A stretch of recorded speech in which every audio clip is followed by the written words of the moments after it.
there is a beloved British Christmas treat that would simply make an American cry. Hi everyone, it's me. For those of you who don't know me, my name is Alanna and I'm a Canadian, but I have been living here in the UK for the last 8 years. Now, can you guess what British Christmas treat we are talking about?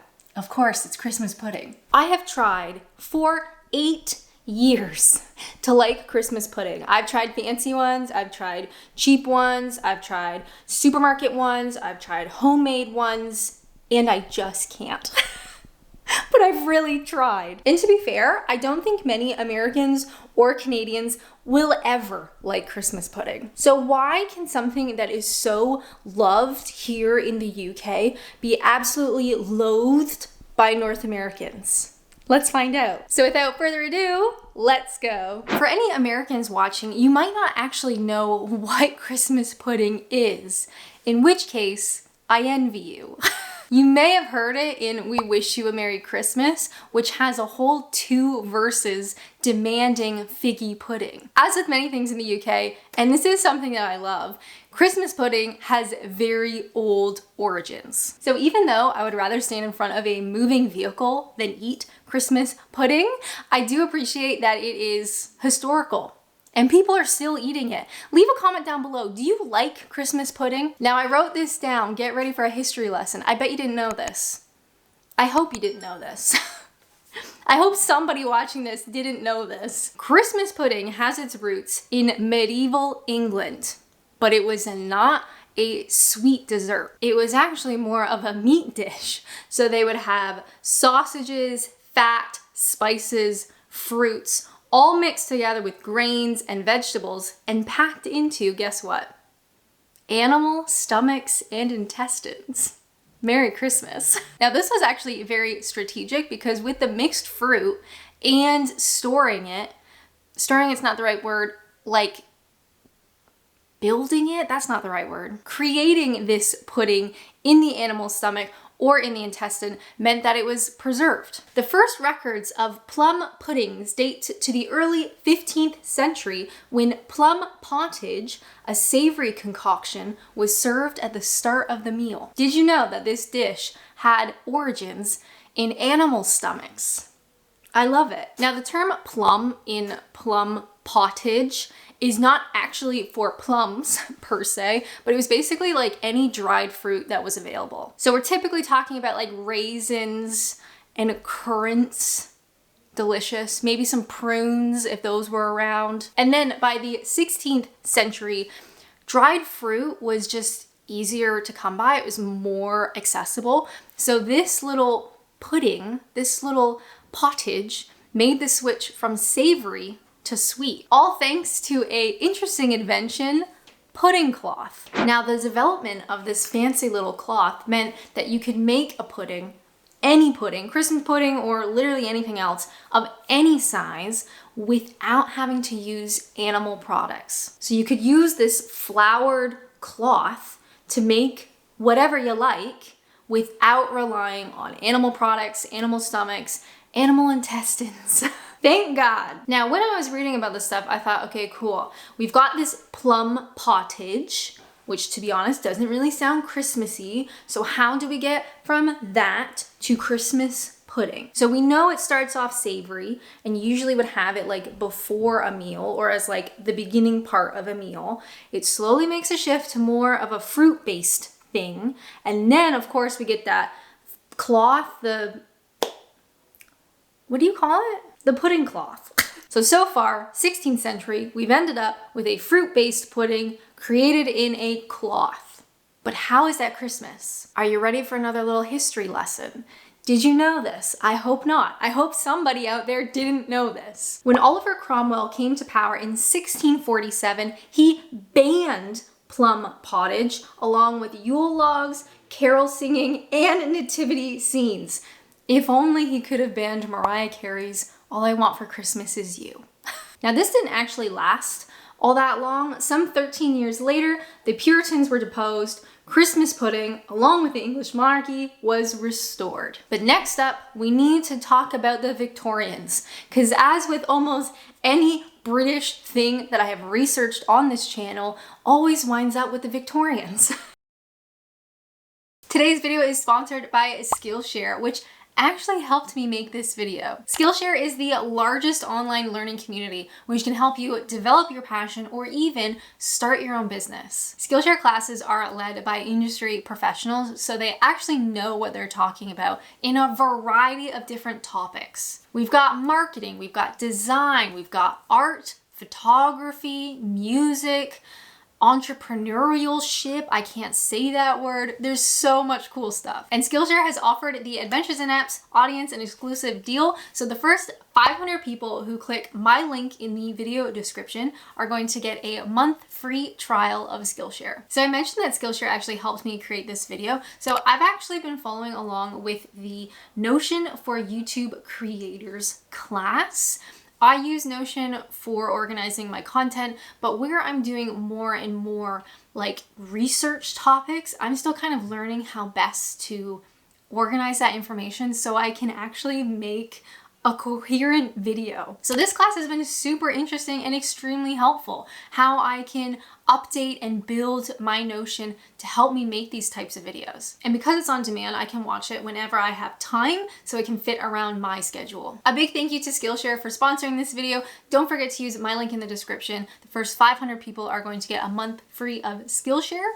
And I hope you can learn something new. Anyway, let's get back to my video. Now, the standard form of Christmas pudding started taking shape around the Victorian era. So this is something that is very similar to what British people are eating today. So we're talking after like 1837-ish. But a lot of journalists and political leaders and novelists, Charles Dickens, I'm looking at you, started putting forth this idea of like a family-friendly Christmas, and it included this Christmas pudding. And in 1845, a cookery writer, Elsa Acton, is that right? Wrote the first recipe for a dish actually called Christmas pudding. Now, I'm not religious, and some of these words kind of go over my head, but as I was researching this little tidbit comes up. I hope it makes sense.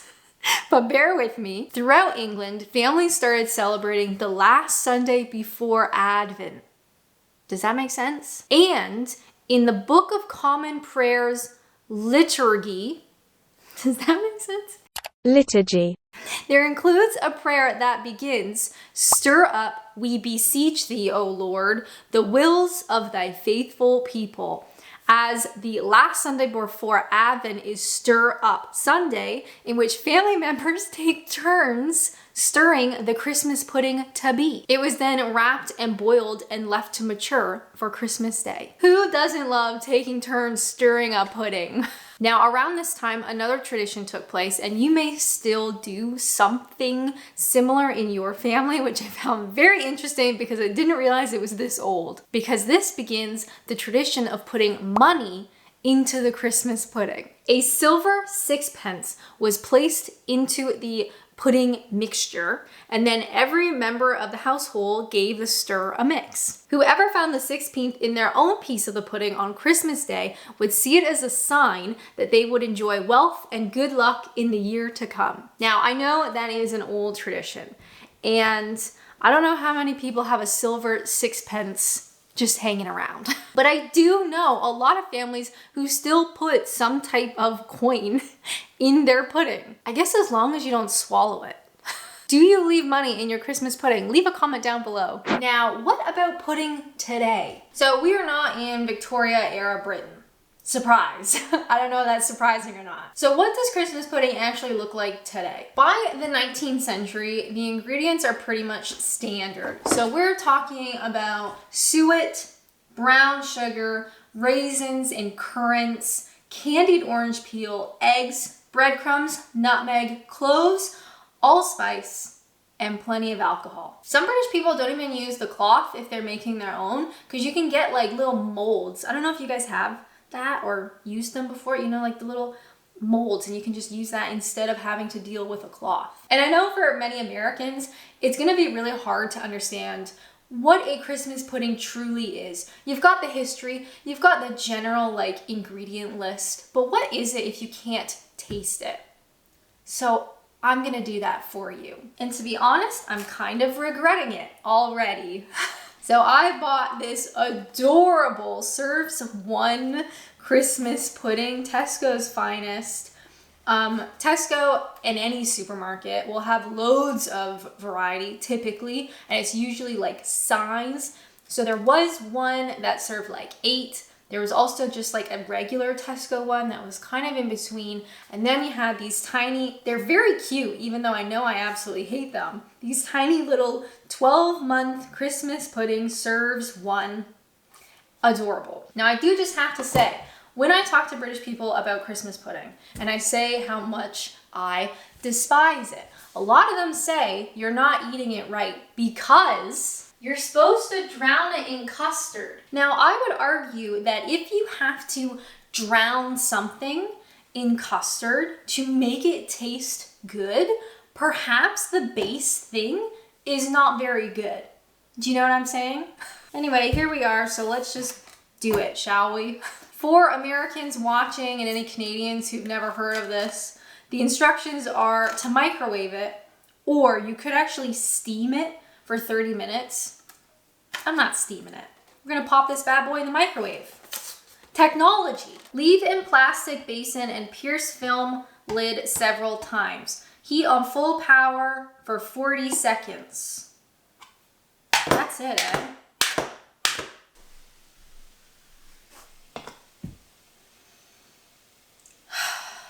At the very least, can you give this video a like? I'm literally subjecting myself to something that is like the worst part of Christmas for entertainment value. Please, for the love of God, I beg you. All right, we gotta, oh, I can smell it. We gotta peel the top off and then we flip it out and we're gonna eat it. Americans watching, can you see that?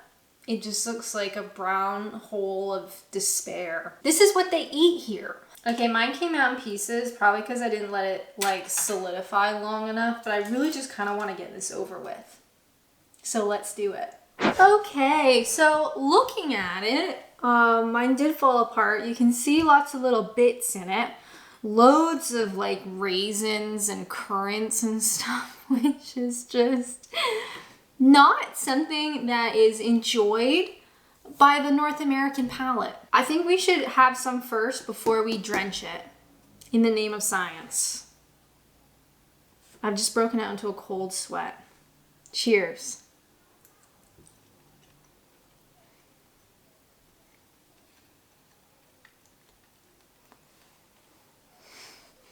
Wow, that's offensive.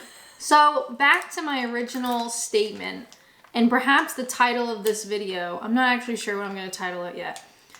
Americans will not, and I don't think would ever accept this as anything other than offensive. There's a joke, I kid you not, there's a joke in North America, is if you really don't like someone, give them a fruitcake. And if you receive a fruitcake, you should be really offended. I'm sure Christmas pudding can be found in North America, especially if you have like British heritage, maybe you got British parents or something. I'm sure you could source one, but for the vast majority, Americans do not eat this, would not want to eat this, and I agree. There's so many other dishes and desserts. Sorry, I think I'm allergic. There's so many other desserts that are just nicer. Cake, chocolate, cookies, pie, ice cream, anything except dried, spiced fruit. Cheers.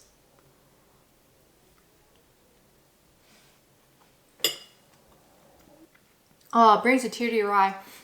Here's my little hypothesis. When I've spoken to British people about Christmas pudding, a lot of people who say that they like it drenched in custard, which I've spoke about that earlier, or they like it because it's a tradition. So perhaps every Christmas your mom would make a Christmas pudding, or you'd get a really big Sainsbury's 12-month Christmas pudding and you'd all sit down and you would have that together.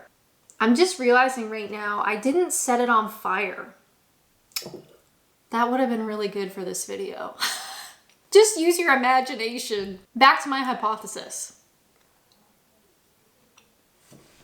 I think a lot of British people like this because it is a tradition, not because it is an objectively good food, but because it means something to you. So because you have that emotional connection, even if maybe like the taste isn't perhaps your favorite, it has a real meaning to you and to your family. For me, for other Canadians, for other Americans, I don't get it because I don't have that emotional connection. So all I can do is try it, look at it, taste it, and realize that I don't like it. In terms of like taste, for Americans who've never had this, the little instruction or the description on the back, it's a Christmas pudding made with vine fruits, glacé cherries, cider, brandy, sherry, and cognac. But for me, the texture is just raisins. Like, you know when you bite into a raisin, like a wet kind of, that's all I get. And I'm broken out into a cold sweat. It's kind of like, it's a spiced, little bit alcoholic kind of tasting raisin. That's what it is for me. But I don't have that emotional connection. I don't have that tradition. I don't have that family connection with a Christmas pudding. So what have we learned today? Something, I hope. If you have never had a Christmas pudding and you've made it this far in the video, thank you so much. I really hope you can try and find one and taste it. If you're in North America, I want to say that like British shops would stock something like this around Christmas, New Year, maybe like a specialty store perhaps, or if you're feeling absolutely adventurous, you can make one. But for me, there are so many wonderful things about the UK, so many great foods and drinks and things to taste test. And a Christmas pudding is not one of them. If you would like to watch more content, which would be totally awesome, why not check out this one? I share how my Christmas is different in Canada versus the UK, but specifically I share a very embarrassing story about Christmas pudding. As always, thank you guys so much for watching. I hope you had a wonderful Christmas, New Year. I hope you're doing great. I hope you're happy and full of something tasty. Maybe it's Christmas pudding, maybe it's not. But as always, thank you so much for watching. Until next time, bye!